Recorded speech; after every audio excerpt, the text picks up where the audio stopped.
Welcome to exam विवेचना। तो दोस्तों यहाँ पर मुझे एक विचार आ रहा है कि क्यों ना हम एक ऐसी सीरीज चलाएं जिसमें एक प्रश्न आपका हो और वो आपके द्वारा ही डिस्कस किया गया हो। अर्थात मान लीजिए कोई एक ऐसा प्रश्न या टॉपिक है जिसे आपको लगता है कि सभी के साथ साझा करना चाहिए।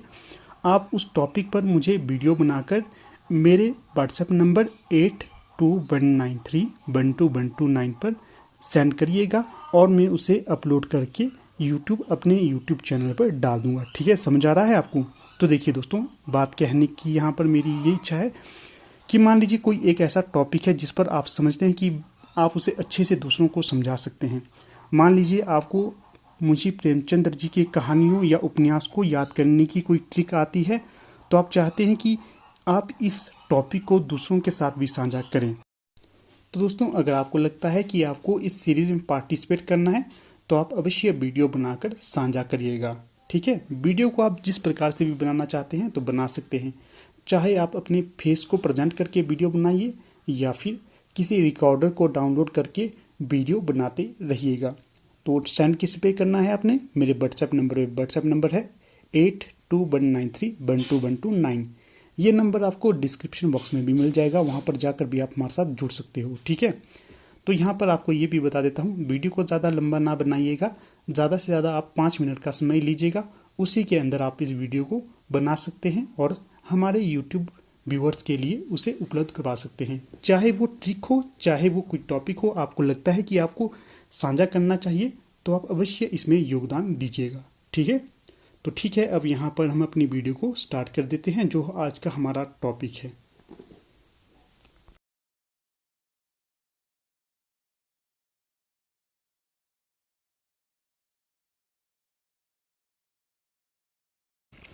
तो जो यहाँ पर पहला प्रश्न है तो ये है, सिद्धों और योगियों की रचनाओं का जीवन की स्वाभाविक अनुभूतियों और दशाओं से कोई संबंध नहीं है, अतः वे साहित्य के अंतर्गत नहीं आती हैं। तो जो ये कथन है किसका है, तो बताना है हमें किसका कथन है ये। तो ये कथन रहेगा विकल्प डी, आचार्य रामचंद्र शुक्ल का। आचार्य रामचंद्र शुक्ल ने यह कथन अपने हिंदी साहित्य के इतिहास 1929 में वर्णित किया है, वहाँ पर इसके बारे में बताया है। अगला जो क्वेश्चन है इसमें जो एक तरफ पंक्तियाँ पूछी गई है और दूसरी तरफ उनके रचनाकार के बारे में बताया गया है। तो आपको बताना है कि जो पंक्तियाँ हैं किसकी हैं। तो चलिए एक को दो के साथ सुमेलित करते हैं। तो यहाँ पर जो पूछा गया है कि जो पंडिय सहल सतवखाणी, ये बताना है कि किसकी पंक्ति है। तो जो ये पंक्ति रहेगी आपकी तो ये होगी विकल्प 3 सरहप्पा की। तो चलिए देखते हैं 1 और 3 के साथ कहाँ मिलान होता है। तो जो विकल्प डी है यहाँ पर 1 और 3 के साथ मिलान हो जाता है, तो इसके अनुसार सही विकल्प डी होगा। तो बाकी को भी मिला लेते हैं। तो जो दूसरा है नौलख पात्री आगे नाचे, तो जो ये पंक्ति रहेगी तो ये होगी गोरखनाथ की। इसी प्रकार आगे देखते हैं, आगे है 12 बरस ले कुकर जीवे, तो ये पंक्ति किसकी होगी, तो ये होगी जगनिक की। आगे है बजिए घोड़ निशान राम चौहान चौदिस, तो ये पंक्ति किसकी है, तो ये चंद बरदाई की है। तो यहाँ पर फिर से आपको पंक्तियों के बारे में बता देता हूँ। पंडिय सल सतबखाणी, ये पंक्ति होगी सरहप्पा की। अगली जो पंक्ति है नौलख पात्री आगे नाचे, तो ये गोरखनाथ की पंक्ति होगी। आगे है 12 बरिस ले कुकर जीवे, तो ये पंक्ति जगनिक की होगी। अंतिम है बजिए घोर निशान राम चौहान चहों दिस, तो ये पंक्ति चंद बरदाई की होगी। तो इस प्रकार यहाँ पर जो सही विकल्प होगा तो वो होगा विकल्प डी। अगला जो क्वेश्चन है इसमें पूछा गया है, सिद्ध साहित्य के अंतर्गत 84 सिद्धों की वे साहित्यिक रचनाएं आती हैं जो, तो बताना है कि वो कौन सी हैं। तो ये होंगी आपकी विकल्प डी, तत्कालीन लोक भाषा हिंदी में लिखी गई। तो ये होगी सिद्ध साहित्य के अंतर्गत 84 सिद्धों की वे रचनाएं आती हैं जो तत्कालीन लोक भाषा हिंदी में लिखी गई थी। इस प्रकार यहाँ पर प्रश्न संख्या 3 का सही विकल्प डी होगा। अगला जो क्वेश्चन है इसे देखते हैं। अगला क्वेश्चन भी पंक्तियों और उसके रचनाकारों के साथ सुमेलित करने वाला है। एक तरफ पंक्तियाँ दी गई है और दूसरी तरफ उसके रचनाकार दिए गए हैं। तो चलिए पंक्तियों को मिलाते हैं। तो जो नगर बाही डोंबी नाचे, तो ये बताना है कि जो ये पंक्ति है नगर बाही डोंबी तोहरी कुड़िया छाई, बताना है कि ये पंक्ति किसकी होगी, तो ये होगी कन्हप्पा की। तो यहाँ पर चलिए विकल्प को मिलाते हैं। 1 और 2 के साथ कहाँ मिलान होता है, तो जो विकल्प 1 है यहाँ पर देखिए, तो यहाँ पर जो ए है इसका सही उत्तर 2 है, तो सही मिलान ये होगा आपका। अगली पंक्तियों को मिलाते हैं। काया तरुवर पंच विडाल, तो जो ये पंक्ति रहेगी तो ये लुईपा की होगी। अगला जो प्रश्न है यह पंक्ति है, कड़वा बोल ना बोलिस नारी, तो ये किसकी होगी? ये नरपति नाला की होगी। अगली पंक्ति है, मोरा जोबना नवेल रभयो है गुलाल, तो ये पंक्ति किसकी है? ये है अमीर खुसरो की। बहुत ही प्रसिद्ध पंक्तियां हैं ये, तो एक बार आपको फिर से स्पष्ट तौर पे बता देता हूँ। नगर बाहिरे डोंबी तोहरी कुड़िया छाई, तो ये पंक्ति होगी कन्हप्पा की। उसके पश्चात काया तरुवर पंच विडाल, तो ये पंक्ति लुईपा की होगी। अगली जो पंक्ति है, कड़वा बोल ना बोलिस नारी, तो ये नरपति नाला की पंक्ति होगी। अंतिम पंक्ति है, मोरा जोबना नवेल रभयो है गुलाल, तो ये पंक्ति खुसरो की होगी। तो सही विकल्प यहाँ पर ए होगा। अगला क्वेश्चन है, ये 5 है, इसमें पंक्तियाँ पूछी गई है। घोर अंधारे चंदमणि जिमी उज्जव करी, परम महासुख एकहु कणे दुरई अशेष हरी, तो उपयुक्त दोहे में महासुख का संबंध किससे संबंधित होगा? तो बताना है यहाँ पर। तो यहाँ पर जो इसका सही विकल्प रहेगा तो ये होगा सी के अंतर्गत जो आते हैं उन्हें देखते हैं जो महासुख से संबंधित होंगी। तो पहला तो यहाँ पर आएगा महासुख, महासुख का तत्सम रूप है, बिल्कुल सही होगा। उसके पश्चात है महासुख वज्रयानियों का पारिभाषिक शब्द है, तो ये भी बिल्कुल सही कथन होगा। इसके पश्चात है प्रज्ञा और योग से महासुख की दिशा संभव है, तो ये भी सही होगा। अंतिम है महासुख निर्वाण प्राप्ति में बाधक है, तो दोस्तों ये कथन सरासर गलत होगा। तो इस प्रकार यहाँ पर जो सही विकल्प रहेंगे महासुख के संबंध में, तो ये होगा 1, 2 और 3, तो जो ये विकल्प 3 में बिल्कुल सही होंगे। अगला क्वेश्चन है 6, इसमें पूछा गया है, आदिकालीन काव्य ग्रंथों में कथा कहने की परंपरा को लक्ष्य करके पृथ्वीराज रासो के संदर्भ में किस आलोचक ने लिखा है कि कथा की परीक्षा इतिहास की दृष्टि से नहीं काव्य की दृष्टि से होनी चाहिए। पुरानी कथाएं काव्य ही अधिक हैं, इतिहास वे एकदम नहीं। तो ये जो कथन होगा बताना है किसका होगा? मुनिजिन विजय, राहुल सांकृत्यायन, हजारी प्रसाद द्विवेदी या विश्वनाथ प्रसाद द्विवेदी। तो यहाँ पर जो सही विकल्प रहेगा 6 का, तो वो होगा हजारी प्रसाद द्विवेदी। हजारी प्रसाद द्विवेदी कहते हैं कि कथा की परीक्षा इतिहास की दृष्टि से नहीं काव्य की दृष्टि से होनी चाहिए। पुरानी कथाएं काव्य ही अधिक हैं, इतिहास वे एकदम नहीं। तो सही विकल्प यहाँ पर सी होगा। अगला जो प्रश्न है ये है 7, इसमें पूछा गया है, आचार्य हजारी प्रसाद द्विवेदी के अनुसार 14वीं-15वीं शताब्दी के हिंदुओं, मुसलमानों, सामंतों, शहरों सेना के सिपाहियों और लड़ाइयों का जीवंत और यथार्थ वर्णन किस कृति में हुआ है? तो आपको बताना है कि इसका सही उत्तर क्या होगा। तो आपको जितने भी प्रश्न मैं पूछता जाता हूं, अगर आपको इनके उत्तर आते हैं तो आप कमेंट बॉक्स में निरंतर प्रश्नों के उत्तर भी बता सकते हो हमारे साथ साथ।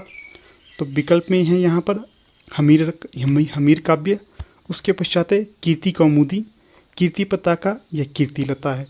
तो बताना है कि यहाँ पर कौन सा विकल्प सही होगा।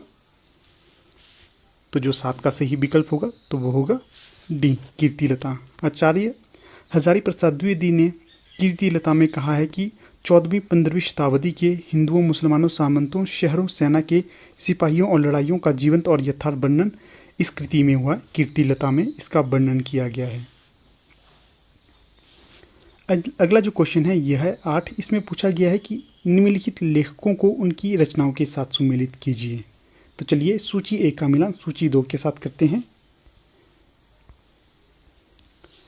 तो सूची ए में जो पहला है विजय सेन सूरी, तो बताना है कि इनकी कौन सी रचना होगी विकल्प के अनुसार। तो यहाँ पर विजय सेन सूरी की रचना होगी रेवंत गिरिरास। ए का ए के साथ सुमेल हो जाता है। अगला है नरपति नाहल, इनकी जो रचना होगी तो ये होगी बिसल देव रासु। नरपति नाहल की बिसल देव रासु होगी। उसके पश्चात है शालिभद्र सूरी, तो इनका जो मिलान होगा तो ये भरतेश्वर बाहुबली रास के साथ हो जाएगा। अगला है आसगू, इनका जो मिलान होगा तो ये होगा चंदनबाला रास के साथ। तो इस प्रकार यहाँ पर जो सही विकल्प रहता है तो वो होगा विकल्प बी या कूट बी। ए का 3, ए का 1, बी का 3, सी का 2 और डी का 4। तो चलिए मिलान करते हैं, या स्पष्ट तौर पे आपको बता देता हूँ किसका क्या होगा। जो रेवंतगिरी रास रचना होगी इसके रचनाकार होंगे विजय सेन सूरी। इसके पश्चात जो भरतेश्वर बाहुबली रास होगा तो इसके रचनाकार होंगे शालिभद्र सूरी। इसके पश्चात है बिसल देव रासो, इसके रचनाकार होंगे नरपति नाहला। और जो चंदन बाला रास है इसके रचनाकार होंगे आसगु। इस प्रकार यहाँ पर विकल्प भी बिल्कुल उचित होगा। अगला जो क्वेश्चन है ये 9 है। इसमें पूछा गया है कि सिद्धों में प्रचलित महामुद्रा शब्द का अभिप्राय है।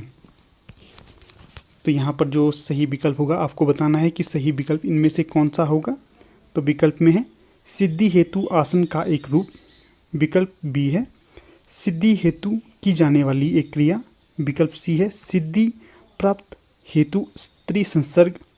और विकल्प 4 है सिद्धि प्राप्त हेतु स्त्री से विरक्ति। तो बताना है कि सही विकल्प कौन सा होगा। तो ये होगा विकल्प सी, सिद्धि प्राप्त हेतु स्त्री संसर्ग। सिद्धों में प्रचलित महामुद्रा शब्द का अर्थ होगा सिद्धि प्राप्त हेतु स्त्री से संसर्ग। सी सही विकल्प रहेगा यहाँ पर। हाँ दोस्तों, अगर आपको वीडियो थोड़ी सी भी अच्छी लगती है तो इसे लाइक शेयर और चैनल को सब्सक्राइब अवश्य कीजिएगा, क्योंकि आपके लाइक शेयर से हमें बहुत ही ज़्यादा मोटिवेशन मिलता है। इसका अवश्य ध्यान रखिएगा। अगला क्वेश्चन देखते हैं, यह है 10। इसमें जो पूछा गया है कि रचनाकाल के अनुसार निम्नलिखित रचनाओं का सही अनुक्रम क्या होगा। तो यहाँ पर जो सही अनुक्रम रहेगा तो वो विकल्प सी होगा, अर्थात सी होगा। तो चलिए देखते हैं कैसे। सबसे पहले जो रचना आएगी वो है कुवल्ली माला कथा, उसके पश्चात राउलवेल, उसके पश्चात उक्ति व्यक्ति प्रकरण और सबसे अंत में वर्ण रत्नाकर। सही विकल्प यहाँ पर सी होगा। अगला क्वेश्चन है 11। इसमें पूछा गया है पुरुष परीक्षा किस कवि की रचना है। अच्छा प्रश्न है दोस्तों, अक्सर परीक्षा में रिपीट होता रहता है। ये जो प्रश्न पत्र मैं यहाँ पर आपको करवा रहा हूँ ये सिर्फ ना केवल आपके लिए एंटी नेट हिंदी के लिए ही लाभदायक नहीं है, अपितु यह आपकी हर एक हिंदी साहित्य परीक्षा के लिए लाभदायक होंगे, जैसे कि पीजीटी, टीजीटी, एलटी ग्रेड इत्यादि। तो इस वीडियो को ध्यानपूर्वक देखिएगा। प्रश्न है पुरुष परीक्षा किस कवि की रचना है।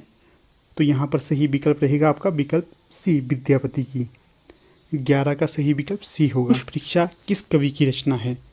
तो जो पुरुष परीक्षा रचना होगी तो यह है आपके विद्यापति की रचना होगी। सही विकल्प यहाँ पर सी रहेगा। दोस्तों आपको बता दूं, अगर अभी तक आपने हमारे टेलीग्राम, व्हाट्सएप और फेसबुक ग्रुप को नहीं ज्वाइन किया है तो आप उन्हें भी ज्वाइन कर सकते हो। उनका लिंक आपको डिस्क्रिप्शन बॉक्स में मिल जाएगा। इसी के साथ अगर अभी तक आपने बाकी पार्ट्स नहीं देखे हैं तो उनका लिंक भी आपको डिस्क्रिप्शन बॉक्स में उपलब्ध करवाया जाएगा। हाँ, अगर वीडियो अच्छी लगती है तो इसे लाइक शेयर और चैनल को सब्सक्राइब अवश्य कीजिएगा। तो चलिए अगला क्वेश्चन देखते हैं। यह है निम्नलिखित में से कौन सा विद्वान पृथ्वीराज रासो को सर्वथा अप्रमाणिक ग्रंथ मानने वालों में शामिल नहीं है पूछा गया है, इसलिए आपको ये ध्यान रखना है। तो यहाँ पर जो विकल्प के अनुसार सही विकल्प रहेगा तो वो होगा विकल्प बी, मोहनलाल विष्णुलाल पांड्या। बी सही विकल्प होगा 12 का। अगला क्वेश्चन है मोरा जोबना नवेल रा भयो है गुलाल, कैसे घर दीनी बक्स मोरी माल। तो यहाँ पर जो सही विकल्प होगा इन पंक्तियों का कि किसकी पंक्तियाँ हैं ये, तो ये होंगी आपकी विकल्प बी, अमीर खुसरो की पंक्तियाँ। अच्छी पंक्तियाँ हैं, अक्सर परीक्षा में पूछी जाती हैं ये पंक्तियाँ। अगला क्वेश्चन है 13। इसमें पूछा गया है कि रामवृक्ष बेनीपुरी के अनुसार लेखन काल की दृष्टि से विद्यापति की रचनाओं का सही अनुक्रम क्या होगा। तो ये पूछा गया है रामवृक्ष बेनीपुरी के अनुसार। तो यहाँ पर जो 14 का सही विकल्प रहेगा तो ये विकल्प ए होगा। सबसे पहले कीर्तिलता, उसके पश्चात भू परिक्रमा, उसके पश्चात पूर्व परीक्षा और सबसे अंत में कीर्ति पताका। जो ये चारों रचना है इस प्रकार क्रमबद्ध तरीके से आएंगी। इन्हें आगम बेय पुराणे पंडित मान बहंती पक सिरिफल अलिय जिम बाहरती भ्रमयंती। तो ये जो काव्य पंक्ति है किसकी है बताना है। तो यहाँ पर जो 15 का सही विकल्प रहेगा तो वो होगा विकल्प बी, कण्हप्पा की पंक्तियाँ हैं दोस्तों ये। अगला जो क्वेश्चन है यह है 16। इसमें पूछा गया है कि रचनाकाल की दृष्टि से निम्नलिखित कवियों का सही अनुक्रम क्या रहेगा। तो ये होगा विकल्प सी, अर्थात सबसे पहले आएंगे आपके स्वयंभू, उसके पश्चात पुष्पदंत, उसके पश्चात आएंगे अधहमाण और सबसे अंत में हेमचंद्र। अगला क्वेश्चन है, निम्नलिखित पात्रों को संबद्ध काव्य ग्रंथों के साथ सुमेलित कीजिए। तो चलिए इनका मिलान करते हैं। तो जो चंदा है ये होंगे आपकी चंदायन की पात्रा 1 का 2। उसके पश्चात जो है नागमती, तो ये होगी आपकी पद्मावत की पात्रा। उसके पश्चात जो राजमती है तो ये होगी बिसलदेव रासो की नायिका। और जो मारवाड़ी है तो ये होगी ढोला मारू काव्य ग्रंथ की नायिका। तो इस प्रकार जो यहाँ पर सही विकल्प रहेगा तो ये होगा विकल्प 1 या कूट 1। ए का 2, बी का 5, सी का 1 और डी का 3।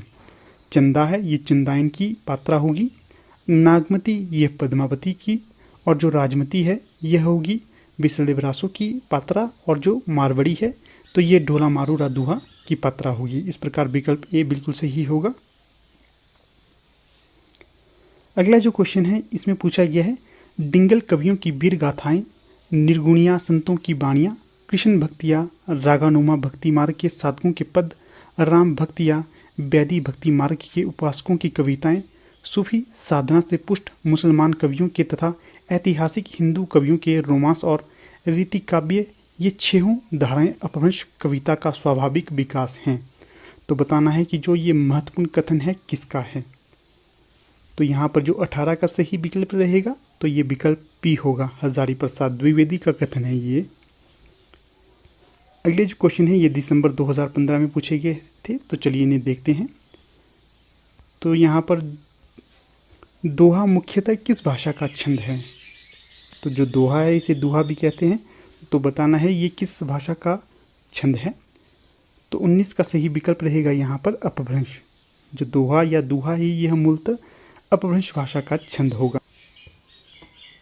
अगला क्वेश्चन है 20, इसमें पूछा गया है, संदेशलो सविथरो हम कहणम असमत। तो जो ये दोहा है बताना है किसका है, पूरा दोहा आप पढ़ लेना। तो जो ये दोहा होगा किसका दोहा है पूछा गया है। तो ये दोहा है आपके अब्दुल रहमान का, सही विकल्प सी होगा यहाँ पर। अगला क्वेश्चन है 21, इसमें पूछा गया है, रचनाकाल की दृष्टि से निम्नलिखित कृतियों का सही अनुक्रम क्या होगा।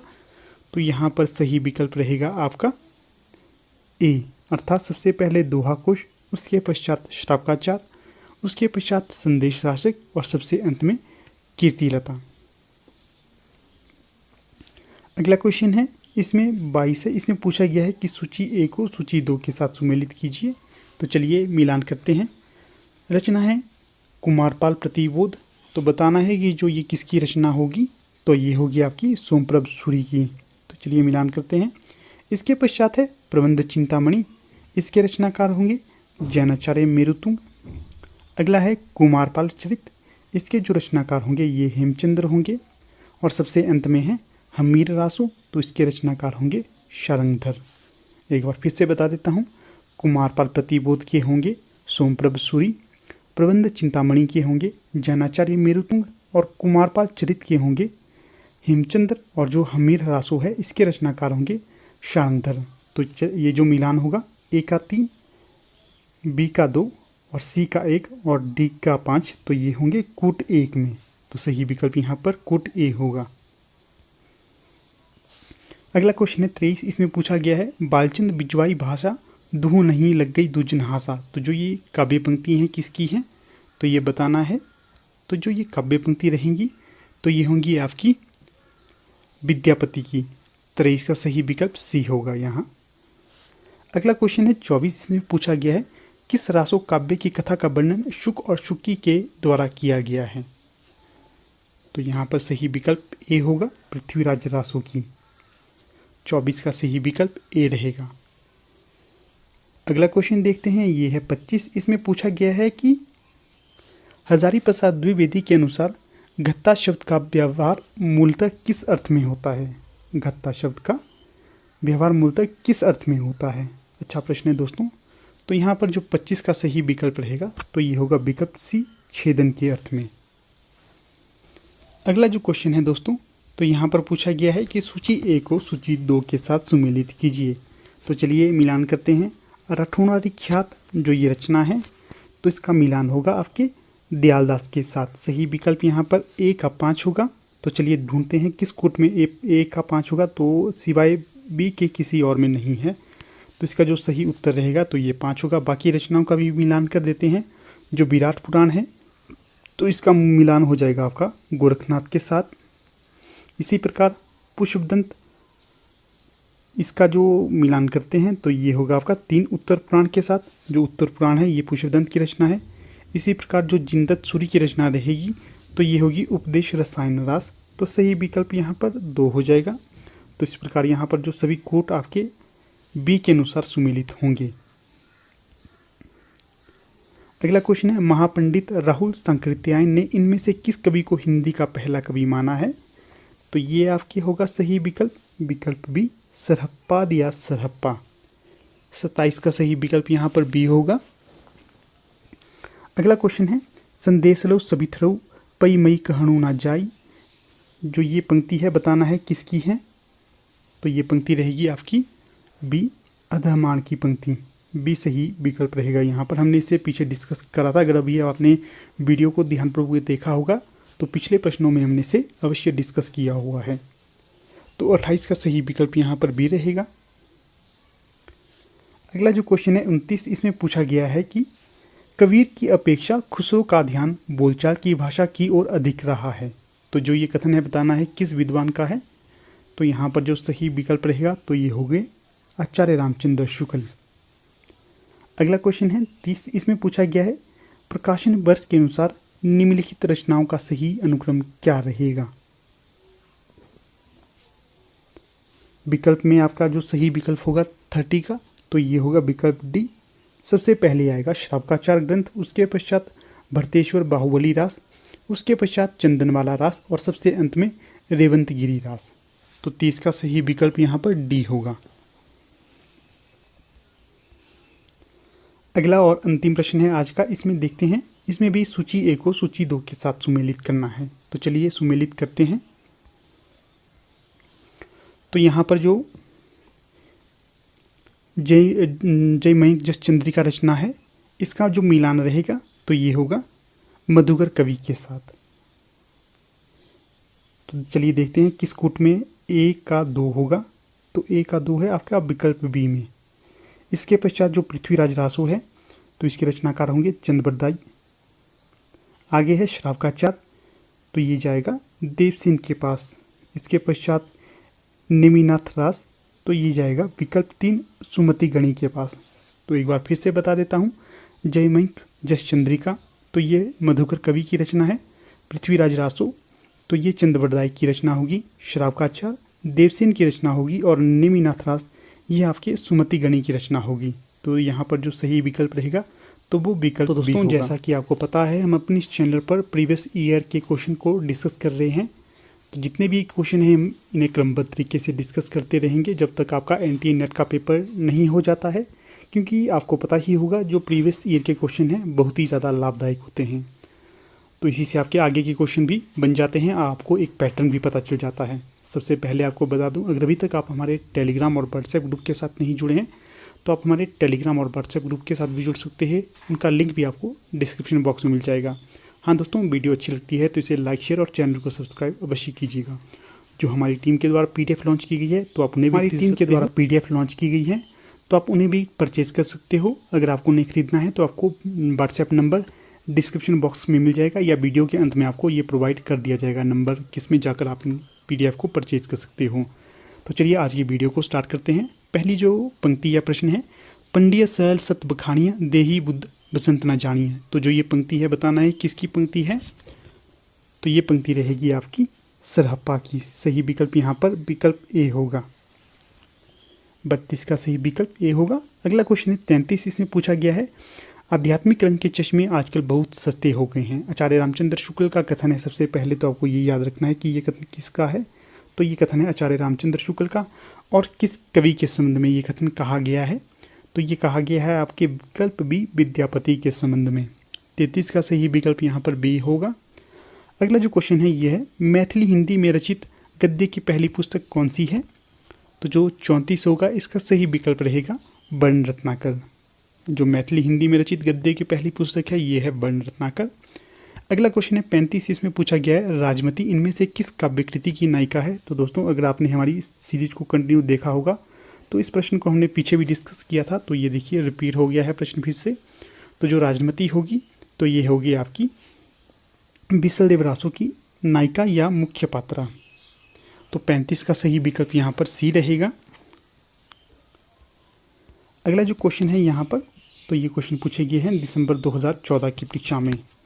तो चलिए इन्हें पढ़ते हैं। पुष्पदंत की प्रबंध रचना है, तो बताना है कि जो पुष्पदंत है जैन कवि, इनकी जो प्रबंध रचना कौन सी है। तो ये होगी विकल्प बी, नई कुमार चरियू। 36 का सही विकल्प बी होगा। 37 इसमें पूछा गया है ब्रह्मणई माँ जानत ही बेऊ एवई पढ़ियू ए चौ बेऊ। तो जो ये पंक्तियां हैं तो बताना है कि किसकी पंक्तियां हैं दोस्तों ये। तो ये पंक्तियां रहेंगी आपकी सरहप्पा की। सही विकल्प यहाँ पर 37 का बी होगा। तो जितनी भी पंक्तियाँ ये है बहुत ही अजीब तरीके से लिखी गई हैं, अर्थात भाषा ये अपभ्रंश की है, तो हमें पढ़ने में थोड़ी सी दिक्कत होती है। तो आप इन्हें थोड़ा सा रट्टा मार के याद कर सकते हैं कि किस प्रकार किस कवि के द्वारा पंक्तियाँ कही गई हैं। अगला क्वेश्चन है 38, इसमें पूछा गया है जन्म अवधि हम रूप निहारल नयन न तिरपित भेल। तो जो ये काव्य पंक्तियाँ हैं किसकी हैं। तो ये होंगी आपकी विद्यापति की पंक्तियां। सही विकल्प ए होगा यहाँ पर। अगला क्वेश्चन है 39, इसमें पूछा गया है खंड भाषा पुराण च कुरान कथित मया। तो जो ये भाषा के संबंध में कहा गया पंक्ति या कथन है किसका है। तो ये आपका रहेगा चंद्रबरदाई का। चंद्रबरदाई ने यह कथन अपने जो इनका है पृथ्वीराज रासो उसमें कहा था, इन्होंने ये कथन भाषा के संबंध में। अगला जो क्वेश्चन है 40, इसमें पूछा गया है कुबली माला कथा के रचनाकार कौन है। तो दोस्तों अगर आपने पिछली वीडियो देखी होगी तो यहाँ पर ये वीडियो पूछा गया था और देखिए फिर से रिपीट हो गया है ये प्रश्न। तो जो कुबली माला कथा है तो इसके रचनाकार उद्यतन सूरी होंगे। तो सही विकल्प यहाँ पर 40 का बी हो जाएगा। अगला जो क्वेश्चन है 41, इसमें पूछा गया है 8वीं शताब्दी के कवि नहीं है। तो बताना है कि निम्न में से कौन सा कवि 8वीं शताब्दी में नहीं था। तो यहाँ पर जो सरहप्पा हैं तो ये 8वीं शताब्दी में थे। इसके पश्चात जो शबरपा हैं यह भी थे, स्वयंभू हैं यह भी होंगे, पर हेमचंद्र 8वीं शताब्दी से संबंधित नहीं होंगे। तो इनका जो संबंध रहेगा तो ये था 12वीं शताब्दी से। अगला जो क्वेश्चन है ये है 42, इसमें पूछा गया है उक्ति व्यक्ति प्रकरण ग्रंथ का विषय क्या है। तो दोस्तों हमने इस प्रश्न को भी पीछे डिस्कस किया था। तो जो उक्ति व्यक्ति प्रकरण है इसका जो विषय रहेगा तो ये होगा व्याकरण। सही विकल्प डी रहेगा यहाँ पर 42 का डी। अगला क्वेश्चन है बिसल देव रासो के रचनाकार कौन होंगे। ये प्रश्न भी रिपीटेड है, पीछे हमने इसे डिस्कस किया था। तो जो बिसल देव रासो ग्रंथ है इसके रचनाकार है नरपति नाल। सही विकल्प यहाँ पर डी हो जाएगा। अगला क्वेश्चन है अधमाण की रचना कौन सी है। तो प्रश्न दोस्तों ये प्रश्न भी पीछे डिस्कस किया गया था। तो जो अधमाण की रचना रहेगी तो ये होगी संदेश रासक। संदेश रासक है अधमाण की रचना। 44 का सही विकल्प बी होगा। अगला और आज का अंतिम प्रश्न है मैथिली भाषा का प्राचीनतम उपलब्ध ग्रंथ कौन सा है। तो इसे भी हमने डिस्कस किया था दोस्तों। तो जो मैथिली भाषा का प्राचीनतम ग्रंथ है तो ये है आपका ए होगा वर्ण रत्नाकर। जो वर्ण रत्नाकर है ये मैथिली भाषा का सबसे प्राचीन ग्रंथ है। तो याद रखिएगा। इस प्रकार आप देख सकते हैं किस प्रकार से प्रश्न अक्सर रिपीट होते रहते हैं और ये प्रश्न एक दूसरे से लिंक्ड होते हैं। तो ठीक है दोस्तों, यहाँ पर अपनी वीडियो का समापन कर लेते हैं। आप लोग वीडियो के अंत तक बने रहे इसका बहुत बहुत धन्यवाद।